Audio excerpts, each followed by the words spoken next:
Bonjour à tous, dans cette vidéo, on va voir ensemble des expressions françaises, des expressions idiomatiques.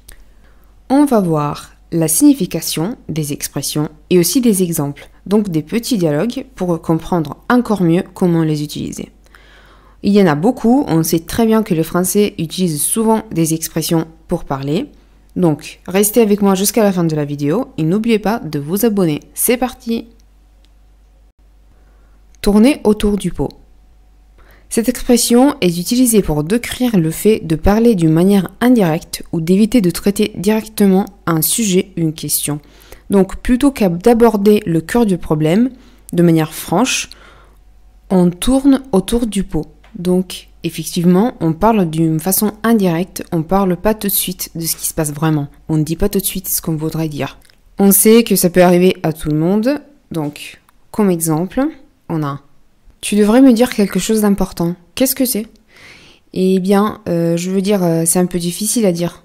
Arrête de tourner autour du pot. Dis-moi directement ce que tu veux dire.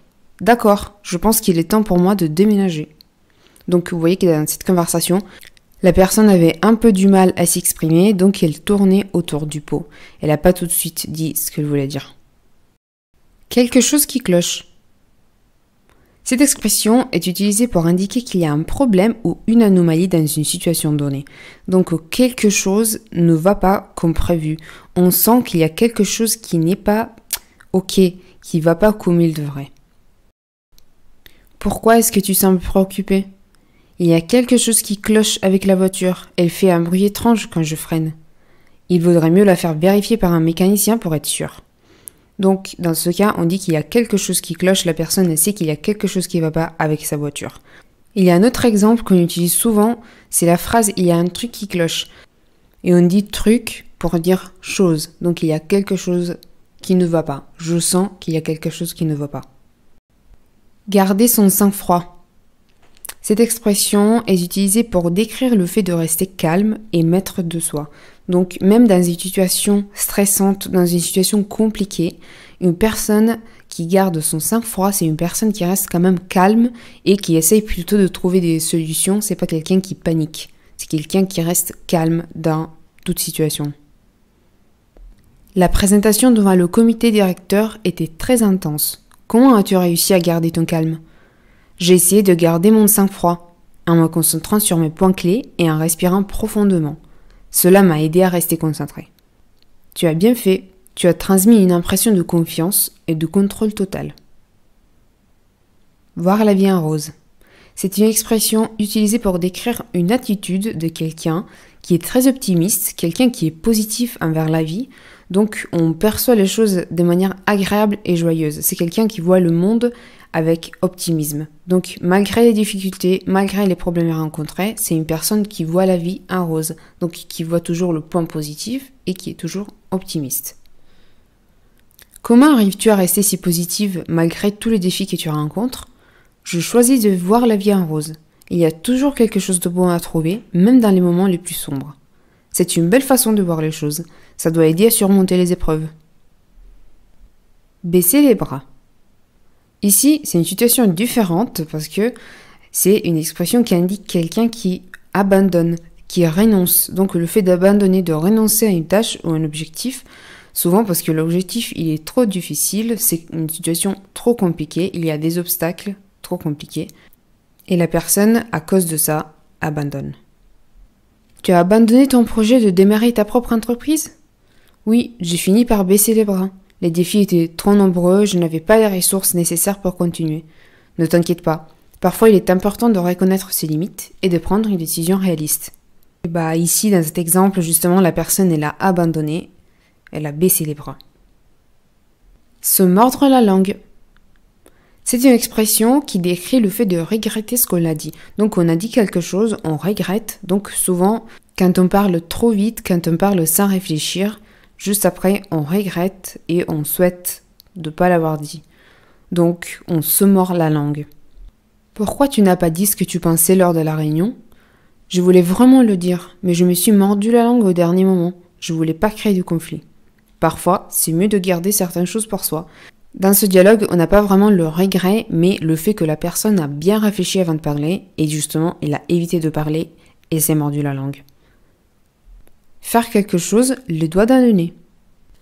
J'aime beaucoup cette expression, personnellement.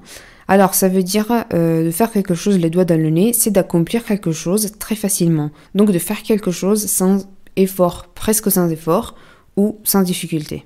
Par exemple, quelque chose qu'on sait faire très bien, qu'on connaît depuis longtemps, on fait ça les doigts dans le nez. Comment s'est passé l'examen? Oh, c'était une formalité, j'ai répondu à toutes les questions les doigts dans le nez. C'est génial, tu as vraiment bien réussi alors. Claquer des dents. Cette expression, on l'utilise beaucoup quand il fait froid, mais aussi dans des situations de stress, de peur, de nervosité, où justement on tremble, on frissonne, soit justement pour le froid, pour plusieurs causes, au point où les dents claquent. Il fait tellement froid dehors. Oui, j'ai passé toute la journée dehors et je n'ai claqué des dents. Il vaudrait mieux se mettre au chaud maintenant. Se vendre comme des petits pains chauds. On utilise cette expression pour décrire quelque chose qui se vend très rapidement, donc quelque chose qui se vend facilement, généralement aussi qui se vend en grande quantité en raison d'une popularité ou de sa forte demande, donc quelque chose qui se vend bien. As-tu entendu parler du nouveau téléphone portable? Oui, il se vend comme des petits pains chauds. Tout le monde en veut un. Il semble que ce soit le dernier cri en matière de technologie. Le portable qui est dans l'exemple, justement, c'est quelque chose qui apparemment se vend bien, qui se vend vite. Pousser comme une mauvaise herbe. Cette expression est utilisée pour décrire quelque chose qui se développe rapidement, souvent d'une manière incontrôlable, indésirable, comme les mauvaises herbes, qui poussent rapidement dans un jardin. Ces rumeurs sur Internet se propagent à une vitesse incroyable. Oui, elles poussent comme des mauvaises herbes. Il est difficile de les arrêter une fois qu'elles sont lancées. C'est vrai, il est important de vérifier les faits avant de croire tout ce qu'on lit en ligne. Au pied de la lettre. L'expression « au pied de la lettre » est utilisée pour indiquer que quelque chose est interprété ou suivi à la lettre, donc conformément au sens exact ou la formulation précise d'une instruction, donc une règle ou un texte qu'on suit à la lettre. Voilà notre exemple. J'ai demandé à ce que le rapport soit terminé aujourd'hui. Tu as réussi à le finir? Oui, je l'ai pris au pied de la lettre. Je l'ai rédigé exactement comme tu me l'as demandé, sans ajouter ni modifier quoi que ce soit. Parfait, merci pour ton professionnalisme. Aller comme un gant. Avec cette expression, on veut décrire quelque chose qui convient parfaitement, qui s'adapte très bien à une situation donnée. Justement comme un gant qui s'ajuste parfaitement à une main. Donc un gant qu'on met et il est parfait pour la main. Comment trouves-tu ta nouvelle voiture? Elle va comme un gant. Elle est confortable, économique et correspond exactement à ce dont j'avais besoin. C'est génial d'entendre ça. Je suis content pour toi. Dans ce cas, justement, la personne elle a trouvé une voiture parfaite avec tout ce qu'il cherchait. Faire chou blanc. C'est une expression utilisée pour décrire une situation, une personne qui ne réussit pas à atteindre son objectif. Donc cette personne, elle n'obtient pas le résultat qu'elle veut, le résultat qu'elle cherche. As-tu trouvé le document que nous cherchions? Non, je l'ai cherché partout, mais j'ai fait chou blanc. Il semble avoir disparu. C'est embêtant, nous devrons le retrouver avant la réunion. Avoir l'estomac dans les talons. Ici, on veut simplement décrire une situation de quelqu'un qui a faim, quelqu'un qui a l'estomac qui gargouille et qui a une sensation d'avoir l'estomac tellement vide qu'il se situe dans les talons. Donc, ici l'expression, avoir l'estomac dans les talons. Dans l'exemple, tu veux aller déjeuner maintenant? Absolument, j'ai l'estomac dans les talons, je n'ai pas mangé depuis hier soir. Allons-y rapidement, je sais un bon endroit pour manger à proximité. Pierre qui roule n'amasse pas mousse. Cette expression parle des personnes, des gens qui sont constamment en mouvement dans leur vie ou qui sont instables. Donc, on dit que ces personnes n'ont pas tendance à accumuler de richesse ou à accumuler de stabilité. Donc, d'ici l'expression Pierre qui roule, donc la personne qui bouge beaucoup, n'amasse pas mousse, donc qui n'accumule pas de richesse ou de stabilité. Pourquoi Luc change-t-il de travail si souvent? Il n'aura jamais de succès s'il continue ainsi. Oui, t'as raison. Tu sais ce qu'ils disent. Pierre qui roule n'amasse pas mousse. Il faut de la constance pour réussir dans la vie. Exactement. Luc doit trouver quelque chose dans lequel il puisse s'investir à long terme. Filer à l'anglaise. On utilise cette expression pour parler du fait de partir discrètement d'un endroit sans être remarqué. Donc généralement pour éviter une situation gênante, pour échapper à une obligation de faire quelque chose à un certain endroit, on file à l'anglaise. Donc discrètement, ça veut rien dire, on s'en va. Où est passé Tom? Il était là il y a quelques minutes. Oh, je crois qu'il est parti à l'anglaise. Il ne voulait pas dire au revoir à tout le monde. Vraiment? Il aurait pu au moins dire au revoir avant de partir. Aux petits oignons. On utilise cette expression pour indiquer quelque chose qui est fait ou préparé avec soin, avec minutie, souvent pour décrire une excellente qualité de quelque chose. Par exemple, un service impeccable, une préparation méticuleuse de quelque chose. Comment était le dîner hier soir? Incroyable, tout était préparé aux petits oignons. Chaque plat était parfaitement cuisiné et présenté. Cela semble délicieux, tu as eu de la chance. Il n'y a pas le feu au lac. Une expression utilisée pour dire qu'il n'y a pas d'urgence, il n'y a pas de raison de se précipiter ou de paniquer pour quelque situation. Par exemple, dépêchons-nous, nous allons être en retard pour la réunion. Calme-toi, il n'y a pas le feu au lac. La réunion ne commence que dans 1 heure. Ah, tu as raison, je me suis juste inquiété pour rien. Voir midi à sa porte. On l'utilise pour décrire le fait de voir les choses uniquement à travers son propre point de vue. Donc on ignore le perspective des autres ou on considère que ses intérêts. Donc une personne qui voit midi à sa porte, c'est quelqu'un qui considère juste son intérêt personnel sans penser aux autres. Pourquoi est-ce que Paul refuse toujours de rejoindre nos discussions sur le changement climatique? Il ne veut pas reconnaître que cela puisse avoir un impact sur lui. Il voit seulement midi à sa porte. C'est égoïste de sa part de ne pas considérer l'impact global de ces problèmes. Ne pas casser 3 pattes à un canard. C'est une expression utilisée pour décrire quelque chose de médiocre, donc quelque chose de peu impressionnant, de peu performant. Souvent, elle est employée pour parler d'une personne ou d'une chose qui n'a rien de spécial. Comment était le spectacle hier soir? Honnêtement, ce n'était pas génial. Les acteurs étaient moyens, le scénario était plutôt faible. Ça ne cassait vraiment pas 3 pattes à un canard. Dommage, j'espérais que ça serait mieux. En faire tout un fromage. Elle est utilisée pour décrire le fait de dramatiser ou de donner trop d'importance à une situation qui ne le mérite pas. Donc on rend cette situation plus grave, plus compliquée qu'elle ne l'est en réalité. Par exemple, pourquoi est-ce que Sophie est si contrariée? Elle a perdu son crayon préféré et elle en fait tout un fromage. Elle pense qu'elle ne pourra plus rien écrire sans lui. Vraiment? Ce n'est qu'un crayon, elle pourrait en acheter un autre. Être soupolé. Cette expression est utilisée pour décrire une personne qui se met facilement en colère ou qui a un tempérament explosif. Pourquoi est-ce que Paul s'est énervé si rapidement lors de la réunion? Oh, ne t'en fais pas pour ça. Paul est soupolé, il s'énerve facilement. Je vois, il faut faire attention à ne pas le contrarier. Comme un cheveu sur la soupe. C'est une expression utilisée pour décrire quelque chose qui est inattendu, inapproprié ou déplacé dans une situation donnée. Donc effectivement, qui ne fait pas plaisir, c'est quelque chose de pas agréable, comme un cheveu justement sur la soupe. Pendant la réunion, Pierre a commencé à raconter une blague inappropriée sur le patron. Vraiment? C'était comme un cheveu sur la soupe. Personne ne savait comment réagir. Oui, c'était très gênant. Il aurait dû savoir que ce n'était pas le moment ni le lieu pour une telle plaisanterie. Le jeu n'en vaut pas la chandelle. Cette expression est utilisée pour indiquer qu'une action, un effort ou un investissement ne justifie pas le résultat ou les bénéfices. Donc, il n'y a pas un énorme résultat. Le gain attendu ne compense pas les efforts ou le coût nécessaire. Donc, ça vaut pas le coup. J'hésite à passer des heures à réparer cette vieille voiture. Ça va me prendre tout le week-end. Si la voiture est très ancienne et en mauvais état, le jeu n'en vaut peut-être pas la chandelle. Il serait peut-être préférable d'investir dans une nouvelle. Tu as probablement raison. Ça ne vaut pas la peine de passer autant de temps et d'argent pour quelque chose qui pourrait encore tomber en panne. Autant pour moi. C'est une expression utilisée pour admettre une erreur, une faute, en reconnaissant qu'on avait tort. Donc c'est comme si on disait « désolé ». Tu as dit que le rendez-vous était à 15h, mais en fait c'était à 14h. Oh, autant pour moi, j'ai mal compris l'horaire. Ce n'est pas grave, mais nous sommes en retard maintenant. Reprendre du poil de la bête.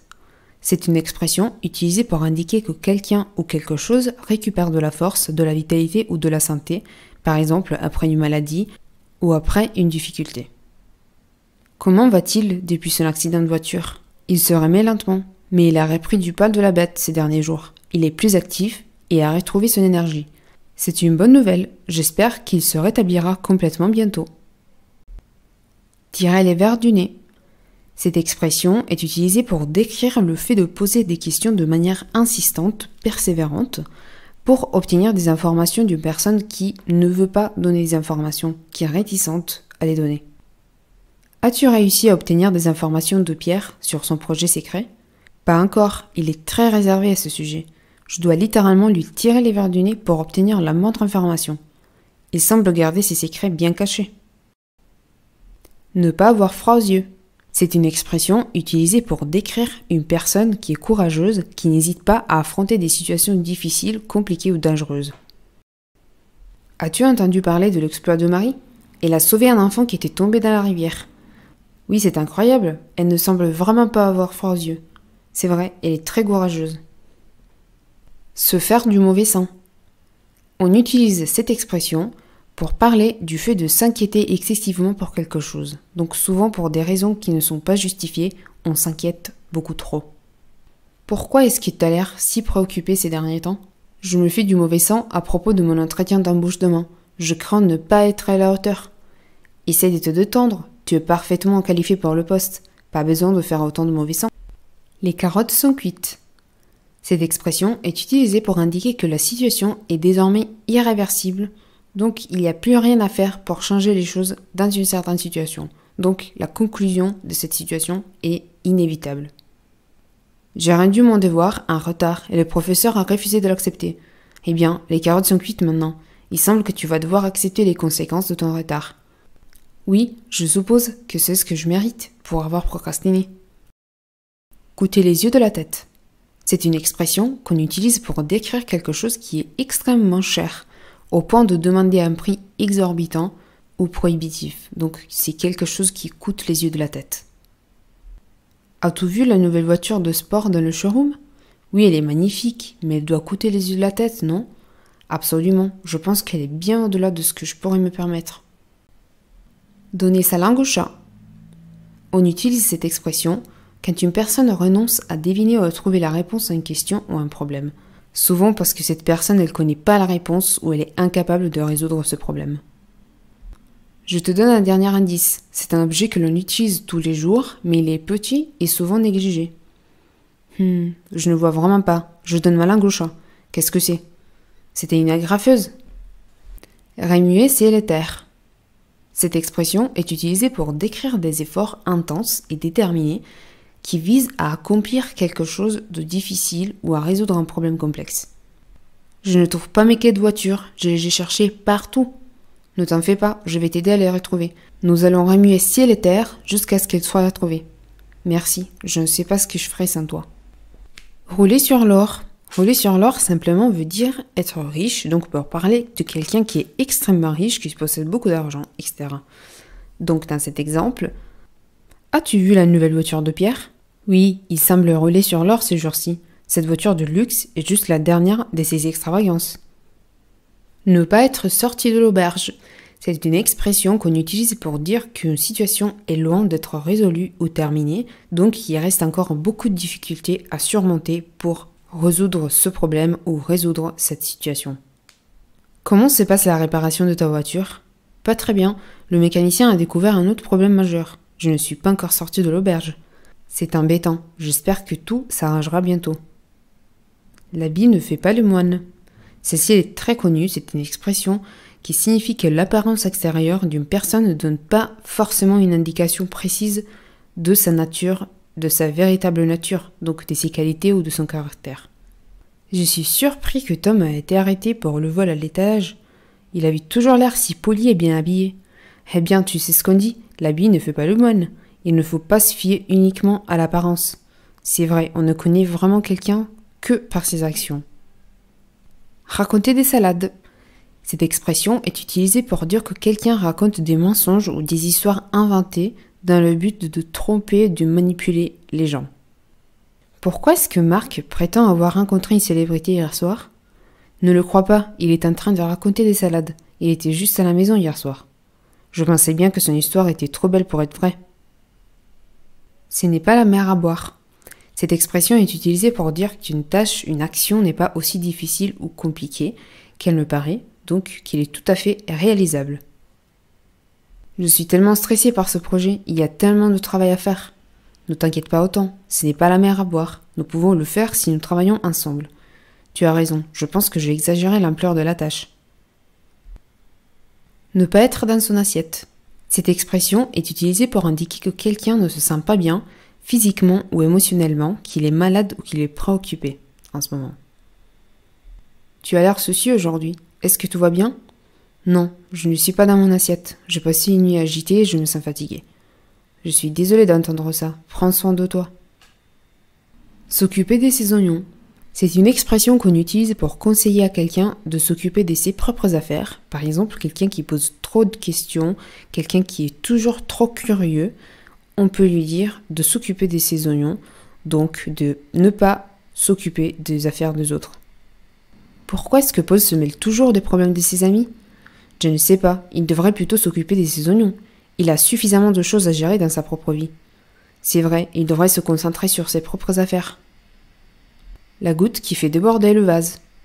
Cette expression est utilisée pour décrire un événement, une action mineure, donc quelque chose qui n'est pas très important, mais qui est ajouté à des autres choses qui se sont déjà passées et donc qui provoque une réaction excessive ou une crise dans une certaine situation. Pourquoi est-ce que Sophie a quitté son emploi? Apparemment, c'était à cause d'un petit désaccord avec son patron, mais je pense que c'était simplement la goutte qui a fait déborder le vase. Elle avait déjà beaucoup de pression au travail. C'est triste, il semble que le stress a finalement pris le dessus. Se taper la tête contre les murs. Cette expression est utilisée pour décrire le sentiment de frustration intense ou d'impuissance, comme si on essayait de résoudre un problème difficile, mais sans succès. Donc, comme si on avait trop du mal à trouver la solution. Comment ça se passe avec ton projet de recherche? C'est désastreux, j'ai l'impression de me taper la tête contre les murs. Rien ne fonctionne comme prévu. Ne désespère pas, je suis sûre que tu vas trouver une solution. Casser la baraque. C'est une expression qui est utilisée pour décrire le fait de remporter un grand succès ou d'impressionner fortement, souvent dans le domaine artistique, sportif ou professionnel. Comment s'est passé le concert hier soir? C'était incroyable, le groupe a vraiment cassé la baraque, le public était déchaîné. Génial, ça doit être une sensation incroyable de voir son travail être si bien accueilli.